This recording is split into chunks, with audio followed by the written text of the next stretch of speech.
Welcome to today's daily PBJ devotional. If you're reading along with us in the Old Testament, read Genesis 40, Job 6, and Psalm 38. This devotional is about Genesis 40. Sometime later, the king's cupbearer and baker offended their master, the king of Egypt. Pharaoh was angry with his two officers, the chief cupbearer and the chief baker, and imprisoned them in the house of the captain of the guard, the same prison where Joseph was confined. The captain of the guard assigned them to Joseph, and he became their personal attendant. After they had been in custody for a time, both of these men, the Egyptian king's cupbearer and baker, who were being held in the prison, had a dream the same night, and each dream had its own meaning. When Joseph came to them in the morning, he saw that they were distraught. So he asked the officials of Pharaoh who were in custody with him in his master's house, "Why are your faces so downcast today?" "We both had dreams," they replied, "but there is no one to interpret them."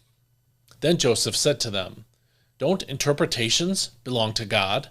Tell me your dreams." So the chief cupbearer told Joseph his dream. "In my dream there was a vine before me, and on the vine were 3 branches. As it budded, its blossoms opened, and its clusters ripened into grapes.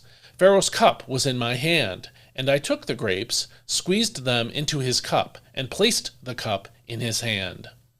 Joseph replied, "This is the interpretation. The 3 branches are 3 days. Within 3 days, Pharaoh will lift up your head and restore your position. You will put Pharaoh's cup in his hand, just as you did when you were his cupbearer. But when it goes well for you, please remember me and show me kindness by mentioning me to Pharaoh, that he might bring me out of this prison. For I was kidnapped from the land of the Hebrews, and even here I have done nothing for which they have put me in this dungeon." When the chief baker saw that the interpretation was favorable, he said to Joseph, "I too had a dream. There were 3 baskets of white bread on my head. In the top basket were all sorts of baked goods for Pharaoh, but the birds were eating them out of the basket on my head." Joseph replied, "This is the interpretation. The 3 baskets are 3 days. Within 3 days, Pharaoh will lift off your head and hang you on a tree. Then the birds will eat the flesh of your body." On the 3rd day, which was Pharaoh's birthday, he held a feast for all his officials, and in their presence he lifted up the heads of the chief cupbearer and the chief baker. Pharaoh restored the chief cupbearer to his position, so that he once again placed the cup in Pharaoh's hand. But Pharaoh hanged the chief baker, just as Joseph had described to them in his interpretation. The chief cupbearer, however, did not remember Joseph. He forgot all about him. This is God's word. If the story of Joseph's life were plotted on a graph line, like the price of a stock is on the New York Stock Exchange, what would it look like? Early on, the line would go up. He was favored by his father and had divine dreams that assured him of greatness. But after his stock ascended for a while, it would have moved downward drastically after he was sold into slavery by his brothers. Then there would be a small move up when Potiphar entrusted him with more responsibility. Then another big move downward when he was falsely accused of assaulting Potiphar's wife and put into prison. At the end of Genesis 39, Joseph's stock moved up again a bit. Although he was in prison, the warden of the prison elevated Joseph into leadership and paid little attention to what he did because the Lord was with Joseph and gave him success in whatever he did. We read that in Genesis 39, that's verse 23b in the NIV. Still, Joseph was in prison, so the overall trend of his life was downward, despite this little spike upward. Here in Genesis 40, Joseph saw an opportunity.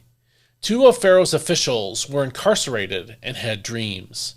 Joseph interpreted their dreams and asked the cupbearer, the one who got the good news, to remember me and show me kindness. Remember me to Pharaoh and get me out of this prison. That's verse 14 in the NIV.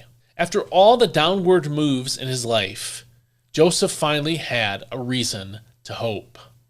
Alas, however, according to verse 23 in the NIV, the chief cupbearer, however, did not remember Joseph. He forgot him.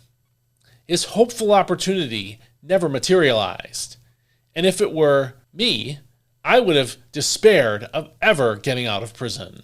Although Joseph had many discouraging moments in his life, he also had evidence of the Lord's working in his life. God blessed his work and allowed him to rise even in the bad situations he found himself in. More obviously, the Lord gave him the interpretation of the dreams of these two men, and so we know he had the Lord's favor in his life.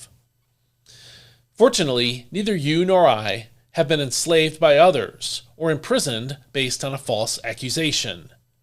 But it is easy to feel in the tough times of life that God has forgotten about us or doesn't care about our circumstances. If that's you, if that's how you're thinking today, let Joseph's story give you hope. God is watching, and the story isn't finished yet. If you found this devotional helpful, please sign up to receive it every day in your email. Go to dailypbj.com/subscribe and enter your email address into the email form. And every day you'll receive a free transcript of these devotionals as well as links to the audio and video to help you be in God's Word every day.